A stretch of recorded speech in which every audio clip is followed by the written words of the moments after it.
बादशाह की घमंडी बेटी। बादशाह उदय सिंह की एक बेटी थी जिसका नाम था उदयंती।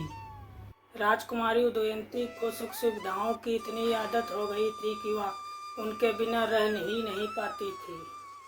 वह अपने पिता की बहुत लाडली थी। जब वह बड़ी हुई तो उसके पिता उसके लिए एक अच्छा वर ढूंढने लगे। एक दिन एक युवक बादशाह के पास आया। उसने राजकुमारी का हाथ बादशाह से मांगा। बादशाह ने बहुत देर तक उस युवक से बात की। उसके बाद वह उस युवक से उदयंती का विवाह करने के लिए तैयार हो गए। लेकिन जब उदयंती को पता चला कि जिस युवक से उसका विवाह होने वाला है वह कोई राजा या राजकुमार नहीं है, तो उसने विवाह करने से मना कर दिया। लेकिन बादशाह भी आखिर उसके पिता थे। अंत में बादशाह की आज्ञा उसे माननी ही पड़ी। विवाह के बाद दूल्हा और दुल्हन एक गाड़ी में बैठे और अपने घर में रहने चले गए। उसकी गाड़ी सुअरों के एक बाड़े के आगे रुकी। वहीं एक झोपड़ी भी थी। युवक ने कहा, हमारा घर आ गया है, आओ अंदर चलें। उदयंती को यह देखकर बेहद आश्चर्य हुआ कि उसके पिता ने उसका विवाह एक सुअर पालने वाले से कैसे कर दिया।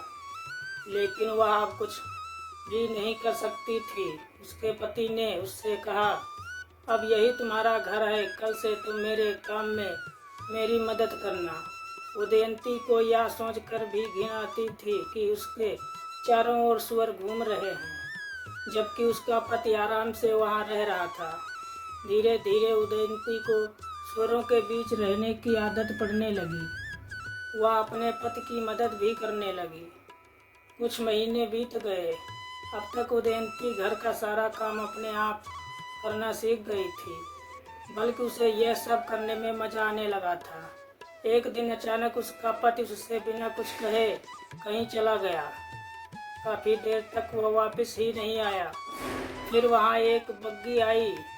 देखने में यह किसी बादशाह की बग्गी लगती थी।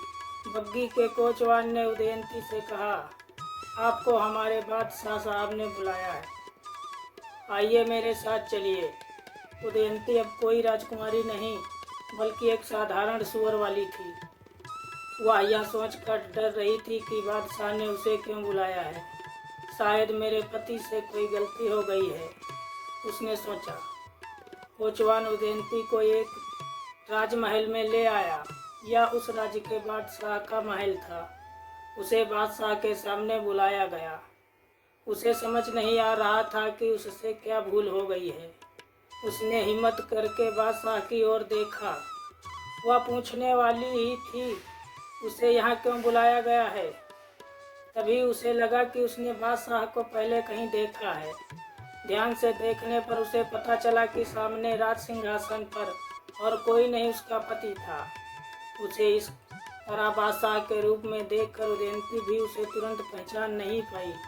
उसे सम्मान के साथ बादशाह के बराबर रखे हुए सिंहासन पर बैठाया गया। उसका पति वास्तव में उस राज्य का बादशाह था। राजकुमारी उदयंती अब पहले जैसी जिद्दी और घमंडी नहीं रही थी, इसीलिए वह अब रानी बनने के लायक थी। अब वह समझ गई थी, कोई भी काम छोटा या गंदा नहीं होता। यदि आप चाहें तो हर परिस्थिति में खुश रह सकते हैं।